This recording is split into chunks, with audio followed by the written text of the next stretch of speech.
ఈ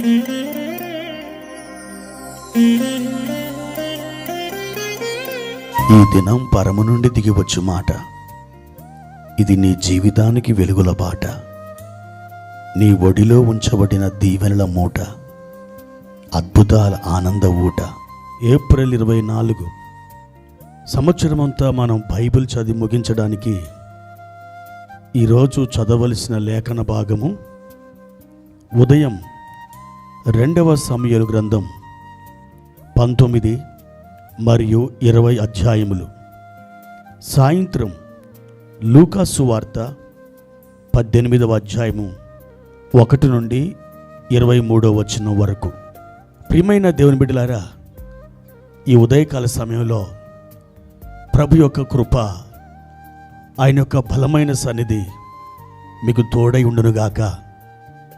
ప్రతిరోజు ఉదయకాలం ఈ విధంగా ధ్యానాలను మీరు శ్రద్ధగా విని ఎంతగానో ఆత్మీయంగా బలపడుచున్నందుకు నేను ప్రభువుని స్తుతిస్తున్నాను. ప్రభు నిత్యము తన కృపా సమృద్ధిలో నుండి మీకు మేలును దయచేయునుగాక. ప్రియమైన దేవుని బిడ్డలారా, దేవాది దేవుడు ఈరోజు మనకిచ్చినటువంటి వాక్య భాగాన్ని చదువుకుందాం. ఆదికాండము 28వ అధ్యాయము 10-11 వచనాలు. యాకోబు బెయేర్షెబా నుండి బయలుదేరి హారాను వైపు వెళ్ళుచు ఒక చోట చేరి ప్రొద్దుగుంకినందున అక్కడ ఆ రాత్రి నిలిచిపోయి ఆ చోటి రాళ్లలో ఒకటి తీసుకొని తనకు తలగడగా చేసుకొని అక్కడ పండుకొనెను. ప్రియమైన దేవుని బిడ్డలారా, ఈ వాక్య భాగం యొక్క సందర్భం దాదాపుగా మీరందరూ కూడా ఎరిగి ఉంటారని నేను భావిస్తున్నాను.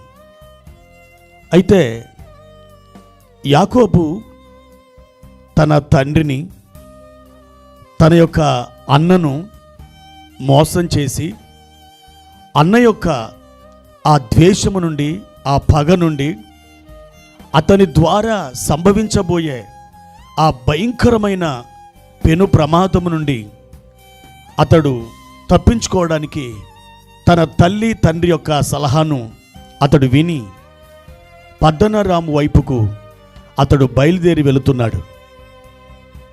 అలా వెళుతున్నటువంటి క్రమంలో ఒకనొక చోటికి రాగానే సూర్యుడు అస్తమించాడు. చీకటి కమ్ముకుంది. ఆ ప్రాంతం అతనికి చాలా క్రొత్తది. ముందుకు అడుగు వేయలేడు. కారణం చీకటి. ఏం చేయాలి? ఎటు వెళ్ళాలి? ఎవరు చేరదీస్తారు?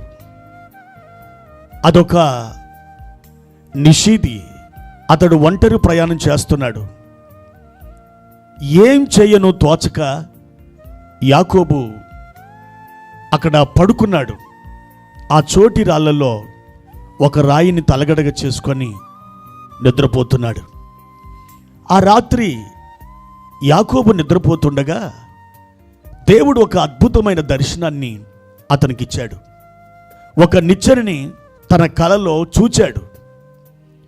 ఆ నిచ్చెన భూమి మీద నుండి అది ఆకాశానికి వేయబడింది. దాని కొన ఆకాశమును అంటుకున్నది. ఆ నిచ్చెన మీద నుండి ఒకవైపున దేవదూతలు ఎక్కుతున్నారు, మరి ఒక వైపున దేవదూతలు దిగుతూ ఉన్నారు. దేవుడు ఆ నిచ్చెన పై భాగముల నుండి యాకోబు అని పేరు పెట్టి పిలిచి దేవుడు విస్తారమైన కృపతో కూడిన మాటల్ని యాకోబుతో మాట్లాడాడు. ఆ రాత్రి యాకోబు దేవుని స్వరాన్ని విన్నాడు.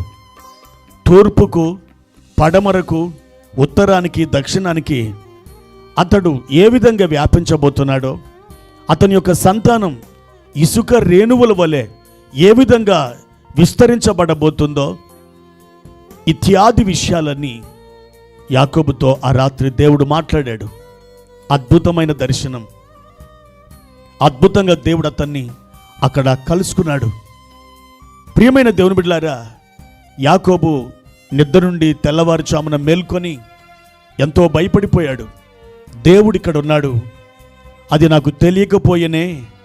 ఇది సాధారణమైన స్థలం కాదు, ఇది పరలోకపు గవిని, ఇక్కడ దేవుడున్నాడు అని చెబుతూ తలగడగా తాను చేసుకున్న రాయిని అతడు భూమిలో నాటి దాని మీద నూనె పోసి ప్రతిష్ఠించి ఒక తీర్మానం చేసుకున్నాడు. ఇది సాధారణమైన స్థలం కాదు, ఇది దేవుని మందిరం అంటూ యాకోబు ఆ స్థలానికి బేతేలు అని పేరు పెట్టాడు. ప్రియమైన దేవుని బిడ్డలారా, ఎంత అద్భుతమైన దర్శనం! అయితే మీరందరూ కూడా ఇక్కడ గమనించవలసిన ఒక అద్భుతమైనటువంటి విషయం ఉన్నది. అదేమిటంటే, ఇంత పెద్ద దర్శనాన్ని దేవుడు యాకోబు పట్ల కలిగిన ఒక గొప్ప సంకల్పాన్ని, ఆ పెద్ద దర్శనాన్ని దేవుడు యాకోబుకి ఎక్కడ బయలుపరిచాడో తెలుసా? ఒక అరణ్యములో, ఒక చీకటి ప్రాంతంలో.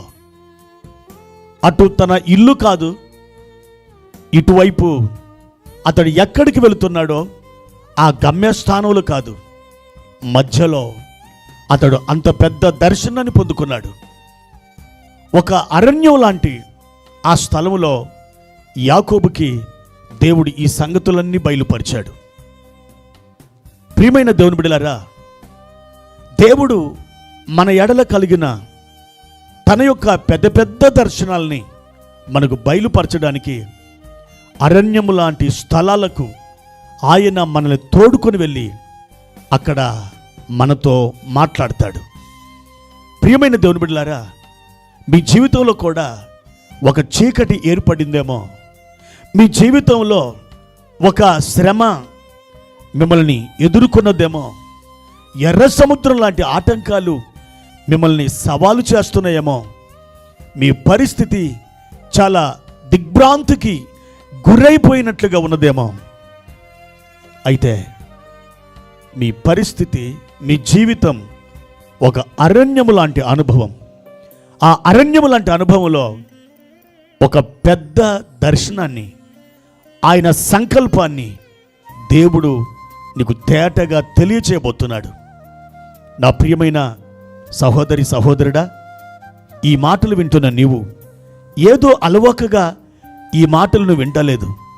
దేవుడు నీ ఎడల ఒక ప్రత్యేకమైన ఉద్దేశం కలిగి నీతో మాట్లాడుతున్నాడు. నా బిడ్డ, నీ భవిష్యత్ కాలపు ఆ అద్భుతమైనటువంటి ఆ సంకల్పం నీ ఎడల నాకున్నది. అయితే నువ్వు ఎదుర్కొంటున్నటువంటి ఈ పరిస్థితులు ఎందుకా నా జీవితంలోకి సంభవించినవని నువ్వు అనుకుంటున్నావా? ఈ అరణ్యము లాంటి పరిస్థితుల్లో, ఈ భయాందోళనకరమైనటువంటి ఈ యొక్క విచారమైనటువంటి పరిస్థితుల్లో నేను నీతో మాట్లాడబోతున్నాను.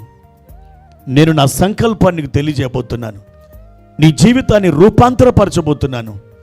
నీ కన్నీళ్ళు సంతోషమయంగా నీ మార్చబోతున్నాను. కృప వెంబడి అధికమైన కృప నువ్వు పొందునట్లుగా నేను మార్చబోతున్నాను. నా బిడ్డ, నువ్వు భయపడకు. అరణ్యము లాంటి ఈ పరిస్థితుల్లోనే ఇదిగో నీ ఎడల నా ఉద్దేశాలను నీకు తెలియజేస్తున్నానని ఈ ధ్యానము ద్వారా దేవుడు నీతో మాట్లాడుతున్నాడు.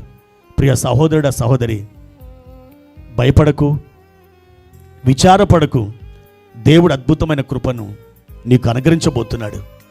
అదిగో దేవుడు నీ ఎడల కలిగిన ఆ సంకల్పాన్ని తెలియజేయడానికి ఈ దినముననే ఆయన నిన్ను దర్శించబోతున్నాడు.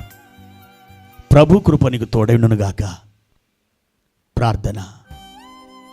పరిశుద్ధుడా, ప్రేమ కలిగిన తండ్రి, మీ ఘనమైన ఉన్నతమైన నామానికి స్తోత్రాలు. మా ప్రియ తండ్రి, మా ఎడల మీరు కలిగిన ఉద్దేశాలన్నీ, ఆ సంకల్పాలన్నీ మేము కోరుకున్నటువంటి తావులో, మేము అనుభవిస్తున్నటువంటి ఆ సుఖాలలో, ఆ విలాసవంతమైన జీవితాలలో నీవు మాట్లాడే దేవుడు కాదు. ప్రభువా, పరిశుద్ధ గ్రంథంలో అనేక మంది భక్తుల్ని మీరు దర్శించింది చీకటి లాంటి అరణ్య ప్రదేశంలోనే. ప్రభువా, ఇప్పుడు మమ్మల్ని కూడా ఆ చీకటి వంటి అరణ్య ప్రదేశంలో మీరు దర్శిస్తున్నారు. మా ఇరుకులలో, అవమానాలలో, మా ఇబ్బందులలో మీరు మమ్మల్ని దర్శిస్తున్నారు తండ్రి. మీ దయా సంకల్పాన్ని బట్టి మీకు వందనాలు. ఈ దినం మా ప్రియుల ఎడల మీరు కలిగిన ఉద్దేశాలను వారికి తేటగా తెలియచేయమని, వారి బలపరిచి వర్ధిల చేయమని మా ప్రభువును ప్రియరక్షకుడైన యేసు నామములో ఈ ప్రార్థన అడిగి వేడుకుంటున్నాము తండ్రి. ఆమెన్.